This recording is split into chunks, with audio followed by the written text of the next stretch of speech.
Hello and welcome to six of the Apprentice Angle. The first six episodes have gone down really well, so thank you all very much for the constant support. The flat season is well underway now, and the Apprentice Championship kicks off in the next couple of weeks now. It's only coming into the start of May now, and we're going to ramp this up a gear. The championship gets underway within the next week now, effectively. And we've got lots to cover today. But before we do, I had a wonderful day at Sandown today, jumps finale day. It's always been a fantastic day in the calendar, a real celebration. And today, what happened on course was absolutely fantastic. Kitty's Light doing what Hotwell did in 2007, becoming the first horse to win both the Scottish National and the Bet365 Gold Cup in the same season. Obviously, Hotwell did it back in the time when it was a 3 week break.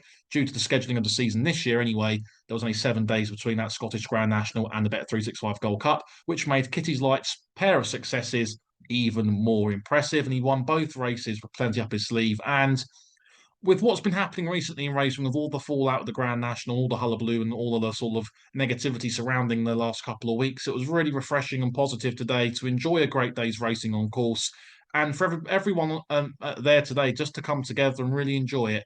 And today confirmed what racing should be all about. It's a fantastic sport, and today's atmosphere on course was really good. And it was a day that I'll look back on and probably savour for a long while now. After what we saw today with Kitty's Light, especially doing what he did today, really did add to what was always great about racing. And it was just a brilliant day on the whole. But anyway, we've got lots to talk about. Back down to business now. This is a flat racing show, so we'll be talking about all things apprentices within the last 7 days. And there's been plenty to shout about in a positive way as well. So we'll kick things off with Monday's reflections and a very important milestone achieved for a very talented apprentice jockey. Alec Voikhansky hit the 20th winner mark for his career in the process of riding out his £7 claim on Monday. Part of a double, which was fantastic for him as well. He rode Big Bar to victory for Gary Moore, the opening part of that first leg.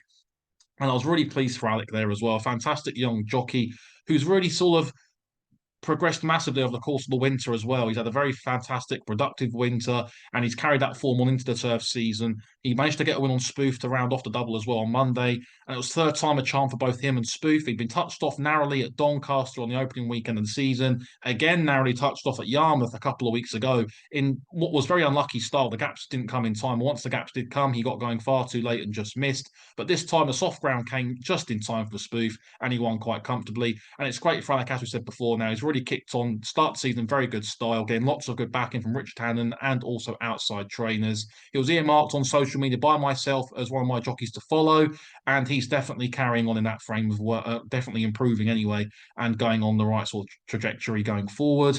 And yeah, I wish him all the best going forward. He's a fantastic jockey, speaks very well, and it was a very good milestone achieved for Alec on Monday at Windsor.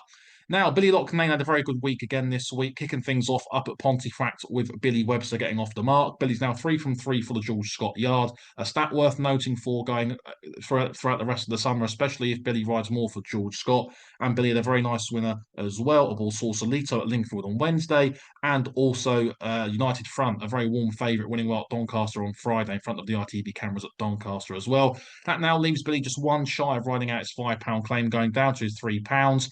And with the way in which he's been riding so far this year, and even so far this season in particular, it's no surprise that he's only one away from riding out his £5 claim, going down to his £3. I think by the time October comes around, he probably would have ridden his claim out. The way he's going at the moment, the volume of ride he's getting at the moment, and the winners he's riding at the moment too, he's going to probably end this season as a professional jockey as well, which, looking at the size of him and how quickly he's growing, is probably what they're going to try and do with him. I think he's very much in that mould of Joseph O'Brien now, where we might not get too much of him on the flat in terms of how many years he could be riding as a flat jockey. And there might be the door might just be left ajar to potentially go down the jumping route, but I'm not too sure what the plan would be with him there. But he's had a very good start to his season. He's now 3-1 for the Apprentice Jockeys Championship from fives. There's been a little bit of money for Billy Loughnane, and it's no surprise really at all. He's had a very good start to his year, a very good start to his career as well, and I can only see it going one way for him, and that is very much on the up. Moving into Tuesday, there was a very nice ride from Olivia Tubb at Wolverhampton in the opening Apprentice Jockey's Handicap aboard Hell of a Pace for Johnny Portman.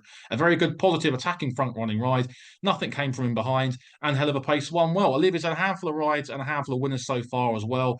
Was seen to good effect aboard a nice horse for Gay Kellaway throughout the course of the winter at Chelmsford. Move on up.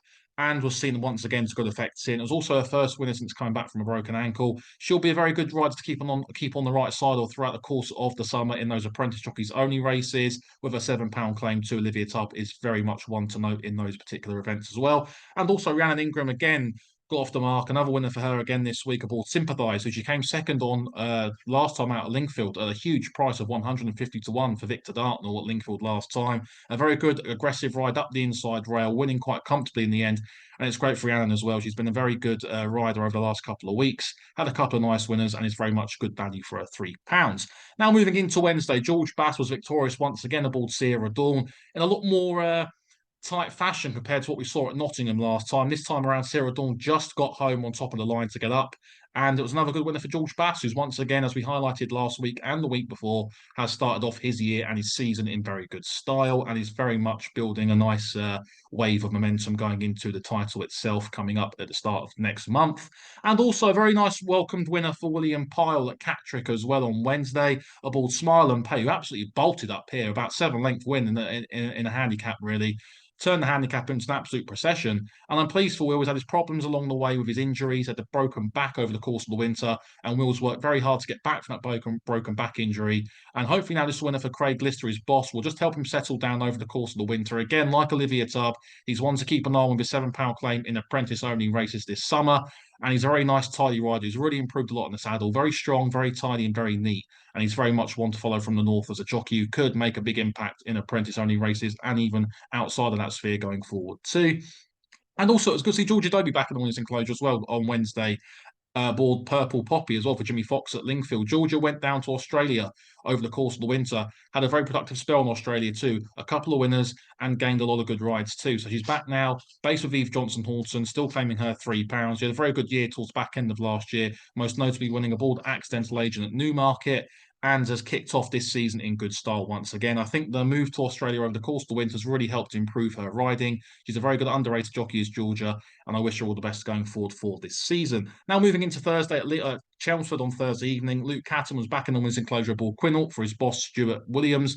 Luke's really improved and really found a home at Stuart Williams' yard now. Lots of good opportunities, most notably with Mr. X, who's won a couple of times on as well. Ever since moving from Richard Hannon's yard, Luke's not looked back really, and this was another good ride for me. An apprentice jockey who's well worth his £5 claim and is one to watch going forward too. And today, Saturday evening, we reflect upon Saturday afternoon's racing. Sean Kieran took out a very big and important handicap at this stage of his career aboard Hyperfocus at Ripon in the Silver Trophy, the Silver Bullet Trophy. It was, I think, at Ripon today. Up the near side rail, a very nice win there for Sean. And again, Sean's claiming £3 still and gave his horse a very nice, tidy ride. And he looks to be another jockey to keep on the right side of going forward this season, based in the north as well. And finally, to round things off, Harry Davis back in the winners enclosure today. A dead heat aboard one more for the Frog. One more for the Frog, yep, that was correct, for Sean Woods in a dead heat with Rayat and Luke Morris for Godolphin. And Harry's been very much a quality over quantity season, I think, this year. His £3 claim. Still got a few more winners left on that £3 claim. And it's going to be, as we said, more quality rides over the quantity. But again, a very nice, strong, aggressive ride. And I think Harry's riding's really improved over the course of this winter as well. He's developing really quickly, very strong and very tactically aware of what he wants to do. And this, once again, was a very nice ride from him. I expect him, once we get into the main bulk of the season, to pick up some nice rides along the way. Still got his £3, sorry, as we mentioned. And yeah, he's had a very good start to his season, and this was a very nice winner, a shared winner anyway, but they all count. So that's the most important thing anyway going forwards. That was the Apprentice Angle episode 6, guys. This series is going really quickly. To think we're 6 episodes in now is quite remarkable. The support's been consistent. It's been good. So thank you all very much for doing that and sticking by it. It was always going to be something different, and I'm pleased that it's been well received on the whole. So thank you all very much for that. And I'm not too sure when episode 7 will drop. I think it might be Monday because I've got a busy weekend in Newmarket coming up for the Guineas. The first 2 classics of the domestic turf flat season get underway on Saturday and Sunday. I should be there for both of them. So I will probably record this Friday, maybe even Sunday evening after Newmarket, and look to post this on Monday evening, reflecting upon the week that's just been, and hopefully get into the first week of the championship too. So please do drop a like on the video if you've enjoyed it. If you're not subscribed to my channel, then please do. You get a whole host of content, not just Apprentice Angle. There's interviews go up from race meetings and all sorts of other good things rolled into it as well. But please give my channel a subscription, and we'll see you all for episode 7 next Monday or Sunday. Thanks very much for watching, guys, and we'll catch you soon.